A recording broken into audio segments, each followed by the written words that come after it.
What's up, YouTube fans? This is Ricky, and today we're going to be looking at Commander Class Cyberverse Megatron. And here he is.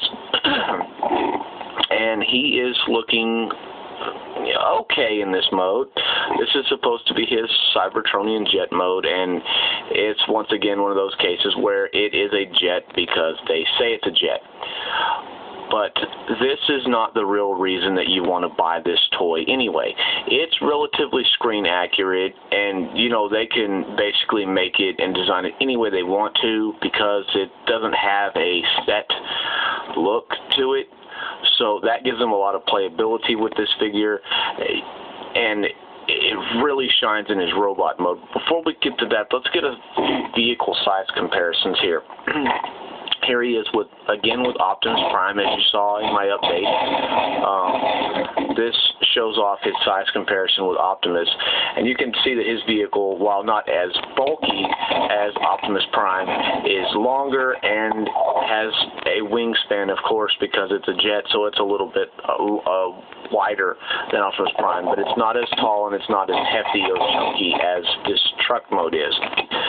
Then we take into consideration, we bring in Legion class Bumblebee. We put him up to the test, and we get this. Megatron is way bigger of a leader class figure compared to, or commander class figure compared to that of Bumblebee's Legion class, but they're pretty much in scale, and you'll see again more of that when we get into Megatron's actual robot mode. Last but not least, I wanted to show y'all a comparison once again for Megatron, as I did with Optimus, with the Bumblebee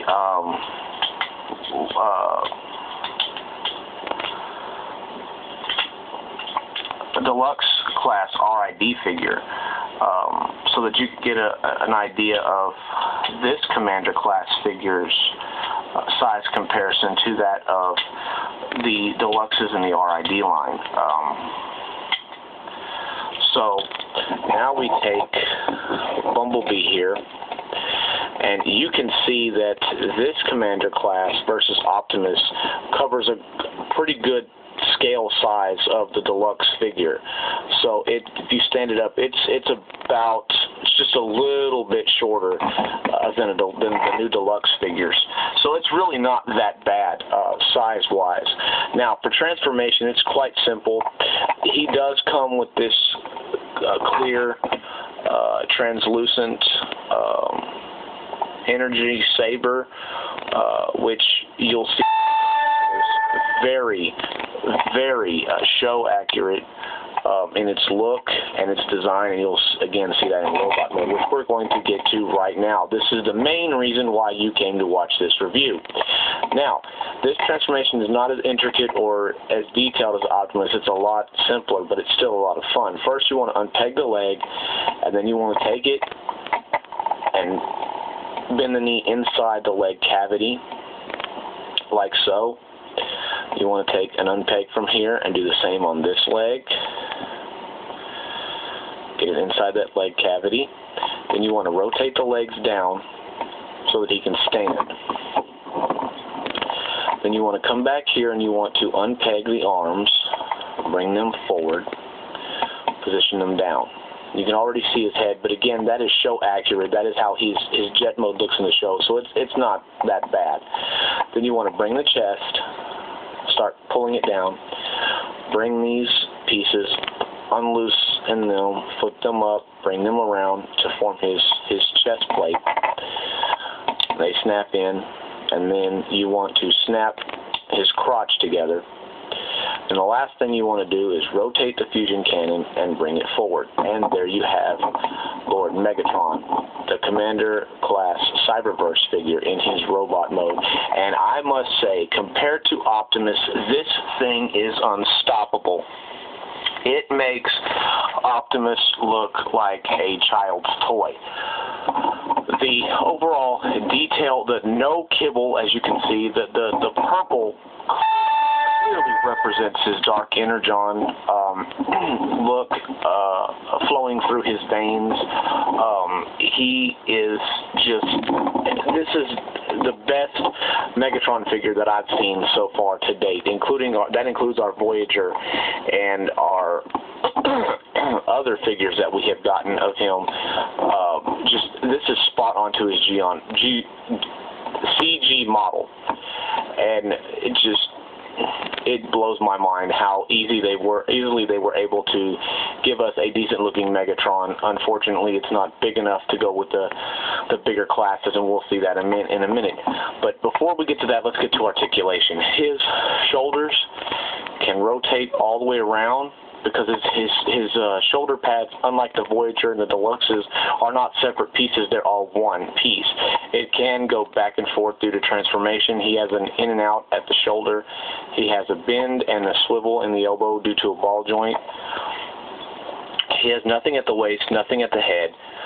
He has a knee. His thighs can move out, in and out a little bit, but they can move and rotate and go pretty much anywhere you want him to go. So you can get him in a bunch of dynamic poses if you choose to. He can be quite posable, actually, for his size. Now, for a size comparison with this guy, we will once again bring out his fellow wave mate and Autobot's counterpart, Optimus Prime. And this time around, I will take a little bit more time to show off more of the differences between the two figures, and how they scale and all that good kind of stuff.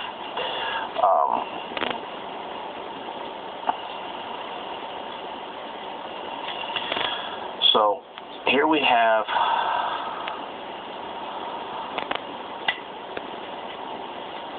Optimus Prime and we're looking at the two figures, and overall, again, like I said in the Optimus Prime update video, they're overall in scale, but because, you know, Megatron is a little bit taller than Optimus Prime. But when you look at Prime, he's got a huge backpack. His feet are really junky, and they're big themselves, and it makes him look like he has duck feet. But it helps in stability. But when you put him up against Megatron is sleek and clean and looks spot on, show accurate. He doesn't have any issues with that kind of stuff at all whatsoever. It just looks gorgeous. Now we take Prime out of the way. We bring in Legion class Bumblebee here, and we'll see how Megs stands up against a Legion class figure. And here we are. Here is Bumblebee in his robot mode, and again, looking relatively close to screen accurate in size. It's not quite perfect, but it's really close. Bumblebee was a lot smaller than Megs in the series. And last but not least,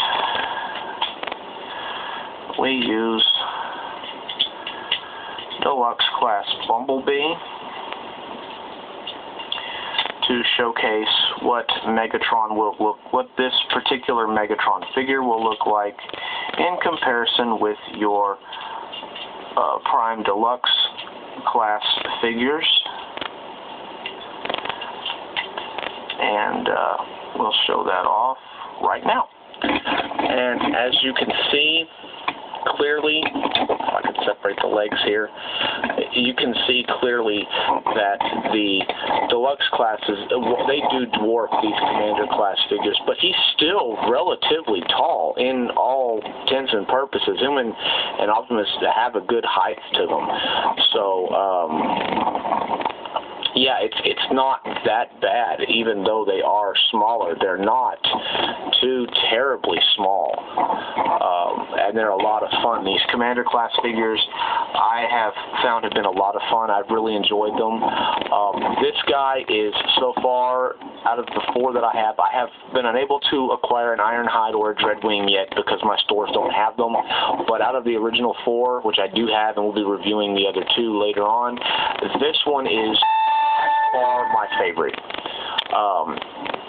He is the most screen accurate in both modes, and he just looks awesome. He's so much fun. Oh, I almost forgot his Energon saber. It can be attached right here to give him the sword that he had in the show, and as you can see, that just looks awesome. Again, this particular figure is a must-have. If you're collecting anything Prime, Transformers Prime, this Cyberverse figure is an absolute must. If I was you, I would run out and find him, buy him, get him however you can. If you can get him for a reasonable price, I would not pay the ridiculous eBay prices for him. But if you can get him at a decent price, by all means, please, please pick him up. Cannot recommend this figure enough. And I believe that's all there is to say. So this is Ricky saying that I will be back with you guys again with the Commander Class Bulkhead, and you have a great day.